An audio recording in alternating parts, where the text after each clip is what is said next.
What's up, everybody? Told you when I finished one of these bikes we would do a bike check. So today we have, the customer told me it's a 97 Morales. It is one of the 1 1/8 ones, not one of the 1 inch. So he brought this in. The story with this is this dude rode a Morales in the early 90s, sold it when he went to college, you know, kind of your typical story. And kind of just wanted a Morales back. Found this one on eBay and brought it into us. I mean, there was a bike, it needed some work. If you all remember, it had that suspension seat post. The seat posts on these are enormous. They're like, it's 30 or 30.1. But yeah, we just got this thing rolling for him again. Let me go through some of the stuff on the bike, show you a few things on it, and yeah, we'll do that. And if you guys have any comments or questions, just leave them down below.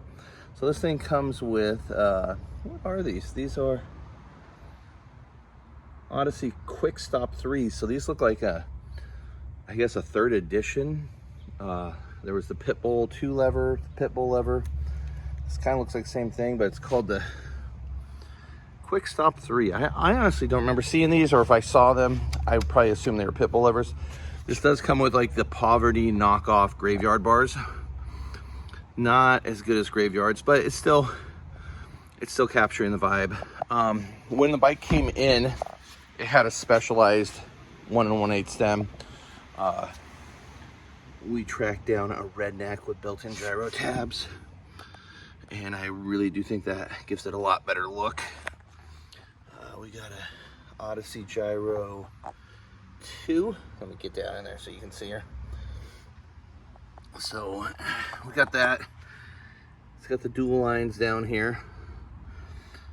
I wish we could have found a better seat post, honestly, and I don't think the guy wanted to pay for like a Thompson or something, so I'm gonna leave that in his court, but I did find a post. Nice Primo hemorrhoid saddle. We got some core Flatland pegs. These look perfect on here. GTDX knockoff pedals, profile GTs, and another icing on the cake is this Graveyard sprocket. Love these things. One of the things that I have thought was a mystery this whole time is the hub set. So both these wheels are radial laced, and they're laced up to these hubs. The Peregrine rims on these I'm really jealous of how nice these Peregrine rims are, but the hubs on this, I can't figure out what they are. They could just be some OEMs. This front one, if you look inside, is female, and it's got the little socket extension. I was like, maybe it's like one of those Haro hubs, but it's not marked. And then here in the back, let's take a look at that little Morales branding right there. Here on that back hub, free coaster. A lot of people were ACS RL Edge. I know it's on ACS RL Edge. I've ran those, and those do, I think, have that. I might be wrong. They may not have the coaster cup. I haven't seen one or ran one since the early 90s. My buddy Chris and I were thinking this might have been one of those Mongoose ones, but not sure. So if anybody knows what this hub is, let me know. Yeah, so we put on some just ACS Frequency G tires, kind of the knockoff of the these aren't ACS, these are Odyssey Frequency Gs, the Chase Go In tire.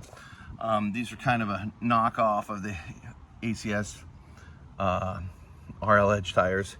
Great tire. I mean, these weren't around when this bike was out, but they definitely, the look works. They fit it, and especially since he does want to ride it. So I'm gonna get you guys a few more looks, and yeah, just enjoying working on this classic.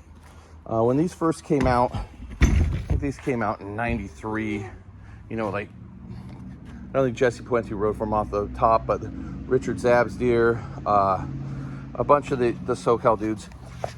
And you know, kind of the big, you know, thing for these was the raised chainstay for scuffing. I know that was a big deal back then. It definitely gives it a cool look. When I think of these, I do always go back to that photo in my brain of Chase Guin riding that copper colored one. Super sick.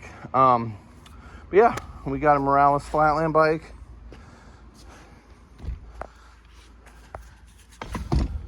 Hope the dude's psyched on it. I was psyched to work on it.